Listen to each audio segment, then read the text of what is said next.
Hey guys, so today we're going to be talking about your dream car and what are the alignments in a horoscope that may actually get you your dream car, and what are the timings of somebody to get a car. We're also going to discuss what kind of car will you have. Will you have like a old beat up bug from 1975, or will you be driving the 2012 BMW? Or maybe 2055 BMW, depending upon when you're watching this video. I may be dead by the time you watch this video in 60 years. So anyway, we're going to discuss through planets in your horoscope if and how and when you will get a car. Well, first of all, if you're here new to my channel, this has nothing to do with your sun sign. This has nothing to do, if you're Scorpio, Aries, or Taurus, and who's going to get the what card. That's I don't do those useless kind of calculations. My predictions, my analysis are based on Vedic astrology and how certain through mathematical calculation, how in your birth chart some planets are placed in certain houses. Depending upon that, everything in your life is being changed and manipulated. So if you're new to my channel, you're going to be learning something interesting today, something about your true horoscope, the true astrology. So in your birth chart, the time you were born, the place you were born, your ascendant sign was assigned at that particular time. Okay, and when you look at your horoscope, okay, in that horoscope, the things that are responsible for you to get a car, or for you to not get a car, or for you to what kind of car you will get, are houses 4, 6, 11, and 12. Okay, why these houses? Well, first of all, let me go by the main houses, which are the main signifactors of getting a car. The houses, not the planets, the houses, is house 4, 11, and 12. Why 4, 11, and 12? Because 4 automatically represents vehicles and houses. Your land, the things that you buy in terms of land, your real estate, your vehicles, it could be your boat, your car, your motorcycle, anything. So 4th house is the main signifier of getting a car. 11th house is the house of your hopes and wishes, about incoming gains of money, the big money. Okay, so if the condition of your 11th house is just because your wish at this particular time could be to get a BMW, okay, your wish could be to get a Mercedes Benz. How strong that wish is being fulfilled is seen from that 11th house. Now 12th house is a house of expenditures. So that means if you're going to buy a house, or if you're going to buy a car, 12th house needs to be there. So because you have to spend some money. There are a lot of people who are just very greedy. They just want to save. They live like in a 1-bedroom apartment with 4 kids, yet they have $2 million in bonds and $3 million in their stock options, and they never want to spend money. There are people like that. So 12th house has to be there for you to empty that pocket, to give that car, to write that check, to buy that car. So these are the 3 main houses. But the reason why I say the 6th house represents loans, debt. I made a video on this just previously. So when you go buy a car, 90% of the time, especially in the United States, people are getting financed. They're either leasing a car or they're getting the car financed. So 6th house, which represents dealing with banks, debts, and loans, has to take into consideration how easily will you be able to get a loan for that car. So 4, 6, 11, and 12 houses are judged to see if we're going to get a car. Now, what planets? Well, obviously, the planets that are controlling these houses in your chart are the ones that are responsible for you getting the car or you not getting the car. So in your birth chart, whatever planet is controlling the 4th, 6th, 11th, and 12th house become responsible for your your wish to get that car. But you gotta also know what are the signifactors besides the planets that are already ruling these houses in your particular horoscope.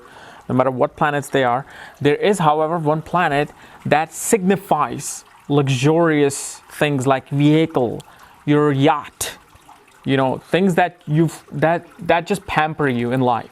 That planet is Venus.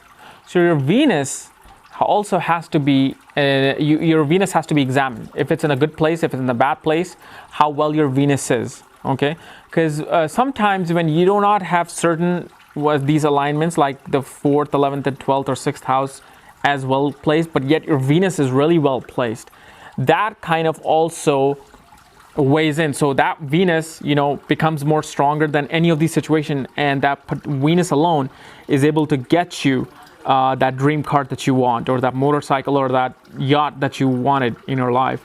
So also remember, Venus is very important when looking at cars and what kind of car you will get. So if Venus is delineated, or Venus is in a very iffy position, yet you have all the alignments to get a car, that means you might get a car. You might be able to get a used car. So let's say if you wanted a BMW 700 series 2012, in the year that I'm making this video, you might able to end up getting like 2004 BMW because you couldn't afford. Now, if you get that BMW that you wanted, that 2012 BMW, because of the fact your Venus is not that great, what will happen is you will put a lot of scratches in your car. You will suddenly get into an accident where you'll have a dent in your car, because that Venus is now, having that bad Venus, it's like creating that black spot on a white sheet. So in a white sheet, if there's like a blood spot, or if there's like something on the thing, you can just see it like, wow, the sheet is pure white, yet that one little thing is just damaging it. So because of that, you may be able to get your dream vehicle, but you will not be able to keep it in good condition. Okay, so now we're going to discuss the timing of you getting that vehicle. Well, the timing is when you have Lord of the 4th, Lord of the 11th, and Lord of the 12th transiting with one another. So if, let's say, you're a Cancer ascendant and you have Venus ruling the 4th house, which is Libra, Venus ruling the 11th house, which is Taurus, and then Mercury ruling the 12th house, which is Gemini. So obviously Mercury and Venus become very strong indicators of getting a car. So whenever Venus and Mercury are transiting in the 4th, 11th, or 12th house with one another, okay, that triggers the timing of you to get a car. What are the situations where you will not be able to get a car?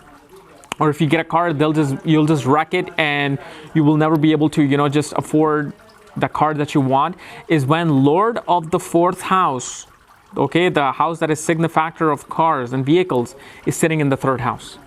Because 3rd house is 12th to the 4th. That means 12th house represents loss. It represents expenditure.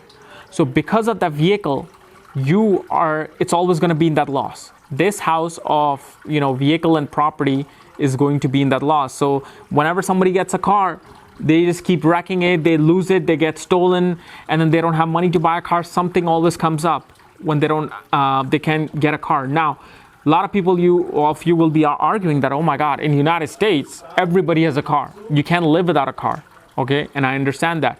Now, what happens with people who have this alignment and they have that car? Let me explain to you that as well.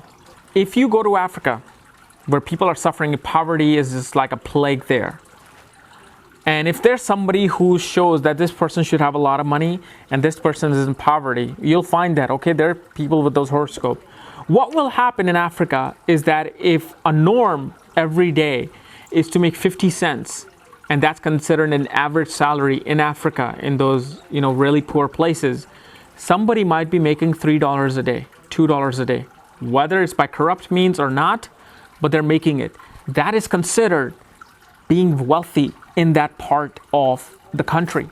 Because in the situation that you're born, that becomes your ambience, that becomes your situation.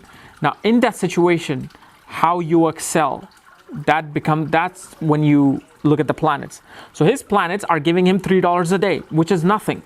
But compared to his surrounding, he is a rich person. Same thing in the United States. Having a car is norm. You will have a car. You can survive without it. Yeah, in different states, people walk, people take subways. But a person who has this alignment of not having a car in their life, they will have a car, but they will have a very bad conditioned car. It's always running in trouble. It's always at the mechanics. It's always breaking down. They don't have enough money to afford a better car or newer car. They always get cars, whether their siblings was getting rid of their car and they gave their little sibling car because he cannot afford it. Situations like this happens. So if you were to bring that person from Africa to United States, you know, because of his planets, he might actually make $3,000-4,000 a month. I mean, $3,000-4,000 a day. So that's how his luck will completely change. But since his planets are well situated, even in Africa, he is making 3-4 times more than what anybody else is making. Okay, so anyway, so if you ever want to, you know, study like, okay, when will I get a car? What kind of car I will get? What kind of car you will get? Always look at Venus. If your Venus is damaged, okay, it's going to be very tough for you to get that car. Okay, now when and how you will get a car, or if you will get a car, always judge the 4th and 11th and 12th house. Okay, if you may have money, you may not need a bank, so you don't need to really look at the 6th house. But if you're going to be taking a loan, then look at a 6th house. Okay, so this was my basic analysis on how one might be able to find out what kind of car they will have, a good car, bad car, no car at all. But there's a lot more combinations. You know, there are a lot more things that I can talk about here, but this is the basic thing that I can say about vehicles and cars. Now, if you want to learn more and you're new to my channel, definitely subscribe above, because I'm going to be teaching you a lot more things like these. Otherwise, check out my website below if you want to understand more about astrology and misconception and myths of astrology. All right, thank you.